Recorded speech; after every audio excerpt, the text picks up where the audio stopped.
अगर ये कोई 350 वाला मैच होता ना तो शायद मजा आता।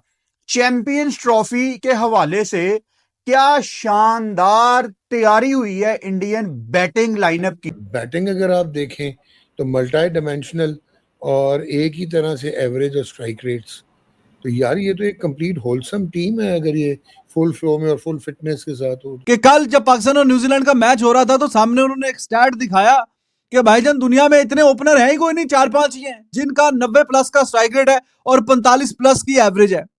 और 45 प्लस को तो छोड़ो, 55 प्लस की किसी और की नहीं है। And of list. जो खेल रहे हैं सिर्फ रोहित शर्मा की है। वो बंदा जो इतने अरसे से चल ही नहीं रहा था, चैंपियंस ट्रॉफी सर के ऊपर आई तो उसका बल्ला भी चल पड़ा। रोहित शर्मा जब खेलता तो पूरी दुनिया देखती है, सामने वाली टीम रोती है। भारत के ये प्लेयर हैं कि चैंपियंस ट्रॉफी से पहले व्हाइट बॉल क्रिकेट में रुकने का नाम ही नहीं ले रहे। इस तरह के over the years players Bharat ने प्रोड्यूस कर रखे हैं कि उनको किसी एक या दो प्लेयर्स के आउट होने से फर्क पड़ता नहीं। अजीब अजीब किस्म की शॉटें मार के आउट हुए, तो मुझे समझ नहीं आ रहा कि ये बेसबॉल वगैरह से कब जान छूटेगी, क्योंकि अब ना यार ये मजा आना बंद हो गया ये सब चीज। ये जो बेसबॉल जिस किस्म की क्रिकेट खेलने की कोशिश कर रहे हैं उसमें से आप 5 में से 2 मैचेस ही जीत सकते हैं, और अगर आप 2 मैचेस जीते हो तो आप सीरीज नहीं जीत सकते, और टूर्नामेंट्स में तो आप भूल जाएं। दोस्तों नमस्कार। आज भारत ने एक बार फिर इंग्लैंड को पूरी तरह हरा दिया, और सबसे खुशी की बात यह है कि रोहित शर्मा दोबारा फॉर्म में आ गए हैं एक शानदार सेंचुरी के साथ। पूरे भारत ने चैन की सांस ली होगी क्योंकि 10 दिन के बाद चैंपियंस ट्रॉफी का मैच खेलना है हमको। और वहीं दूसरी ओर विराट कोहली आज भी फेल हो गए, जो वरी का साइन है भारत के लिए। अगर अगले मैच में भी विराट कोहली ने एक अच्छी इनिंग नहीं खेली तो बहुत दिक्कत होने वाली है चैंपियंस ट्रॉफी में।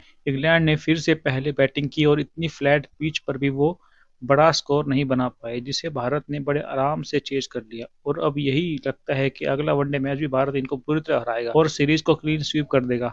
इतनी बड़ी जीत के बाद पाकिस्तानी मीडिया के होश उड़ गए हैं, क्योंकि उनकी टीम कल पूरी तरह मैच हार गई न्यूजीलैंड से, और उनके लिए तो ये डबल दुख की बात है। लेकिन फिर भी अकड़ कम नहीं होती इन लोगों की। इनका भिखारी पीएम बोल रहा था कि हमें बस 23 को भारत को हराना है, बस बाकी टीम से इन्हें कोई मतलब ही नहीं है, इसलिए के लिए बुरी तरह। अब इन लोगों को इतनी ज्यादा नफरत हो गई है हमसे कि इन्हें को दिखता ही नहीं है भारत के अलावा, तभी इन लोगों का ये हाल है। कोई भी इनको के घर पर पेल के चला जाता है। जिम्बाब्वे अमेरिका से भी ये लोग बुरी। Rohit Sharma the hitman, he is back with a bang, और सारा गुस्सा आज इंग्लैंड के बॉलर्स पे निकाल दिया है, जो 119 रन किए हैं 90 गेंदों पे, 7 छक्के जिसमें शामिल हैं। तो भाईजान हम मिड इनिंग्स में यही बात कर रहे थे कि रोहित शर्मा, विराट कोहली, गेल, ऊपर के जो 2-3 हैं उनकी जिम्मेदारी है, उनमें से कोई एक बड़ी इनिंग्स खेले 70-80 रन की, 100 रन की, तो ये टारगेट चेज हो जाएगा। और बिल्कुल वैसा ही हुआ। गिल भी बहुत अच्छे रन करके गया, लेकिन जिन 2 प्लेयर्स पे ज्यादा बात हो रही है, क्योंकि टेस्ट क्रिकेट में उस तरह के रन्स नहीं आ रहे, रोहित शर्मा खास करके, तो आपको बताया कि भाईजान फॉर्मेट टू फॉर्मेट बात होती है, और आपका ओडीआई में तो उसकी कोई परफॉर्मेंस नीचे गई नहीं है, तो किस चक्कर में इतना ज्यादा क्रिटिसाइज हो रहा है। टेस्ट में चलो बनता है, लेकिन ओडीआई में तो उसका वर्ल्ड कप चेक करें, 550 रन किए हैं उसने 135 के स्ट्राइक रेट से, और आज भी आप चेक करें स्ट्राइक रेट कितना शानदार रहता है उसका थ्रू आउट द इनिंग्स ही। और आके जो आगाज किया है आज भी 132-33 का स्ट्राइक रेट, T20 वाला स्ट्राइक रेट है ये, उससे वो वर्ल्ड कप भी खेल के गया पूरे का पूरा, और अभी आपके सामने आज भी जो उसने कमाल किया है। तो भाईजान जब वो फिर रिदम में होता है, फिर वो मैच खुद ही साइड पे कर देता है। अगर पहले भी इंडिया बारी कर रहा होगा और अगर वो इसी तरीके से 60, 70, 80, 90, 100 जितने भी रन करके जाएगा तो टीम का कितना भला हो जाएगा। एंड पे भी कहीं ना कहीं उसकी बारी ना होती तो मैच फंसा जाता है कि नहीं। तो ऐसा बैट्समैन है इतने इंपैक्ट वाला, आपको कल भी और आज भी मैंने बताया मिड इनिंग्स में भी, कि कल जब पाकिस्तान और न्यूजीलैंड का मैच हो रहा था तो सामने उन्होंने एक स्टैट दिखाया कि भाईजान दुनिया में इतने ओपनर है ही कोई नहीं, 4-5 ही हैं जिनका 90 प्लस का स्ट्राइक रेट है और 45 प्लस की एवरेज है, और 45 प्लस को तो छोड़ो, 55 प्लस की किसी और की नहीं है। And of list. जो खेल रहे हैं सिर्फ रोहित शर्मा की है। 55 plus average as a opener, almost 9000 run, और स्ट्राइक रेट भी इसका 90 से ऊपर। End of list. कोई और बंदा ही नहीं है जिसकी 50 के ऊपर की एज अ ओपनर एवरेज हो, वो खेल रहा हो। तो हम बहुत जल्दी क्रिटिसाइज करने में लगे रहते हैं कि इसको निकालो, ऐसा करो, वैसा करो, ये करो, वो करो।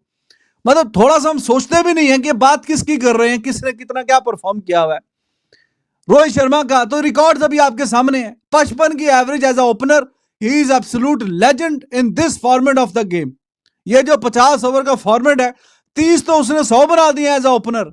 आज 32वां शो है उसके करियर का।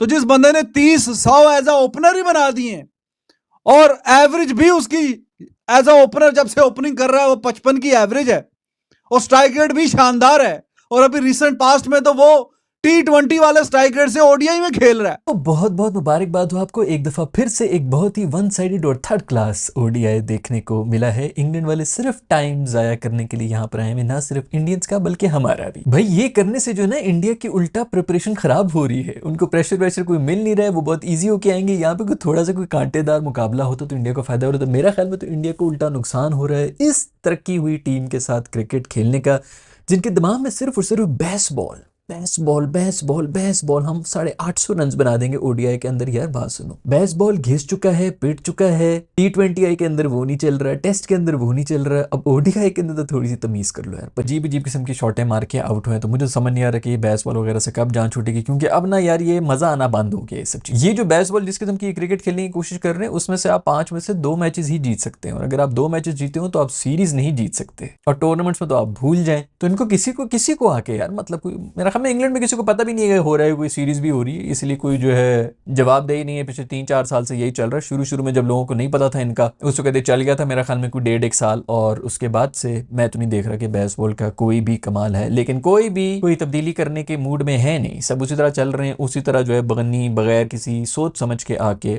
ओडीआई के अंदर इस किस्म की क्रिकेट तो नहीं चलनी, आपने 50 ओवर प्लान करने होते हैं। कोई हाईलाइट थी बॉलिंग के अंदर तो वो था जद्दू, जिसकी इकॉनमी भी बेहतरीन थी, उसी ने रोका हुआ था इनको, जबरदस्त किस्म की बॉलिंग कराई। मैं 8 तक इनकी बैटिंग में ऐसी डेप्थ है कि मतलब सारे आके जो है वो सेंचुरी मार सकते हैं। शायद इंग्लैंड को यह समझ जाना चाहिए कि अगर आप वनडे मैच खेल रहे हैं इंडिया के साथ, वो भी उनके घर जाके, तो शायद 350 का टारगेट कोई 350 340 तो अपने माइंड में आप रखें। अगर ये कोई 350 वाला मैच होता ना तो शायद मजा आता। चैंपियंस ट्रॉफी के हवाले से क्या शानदार तैयारी हुई है इंडियन बैटिंग लाइनअप की। कहीं ना कहीं इंडिया जो इतने सालों से घर में चेज करती आ रही है, ज्यादातर उनको मुश्किल होती नहीं है।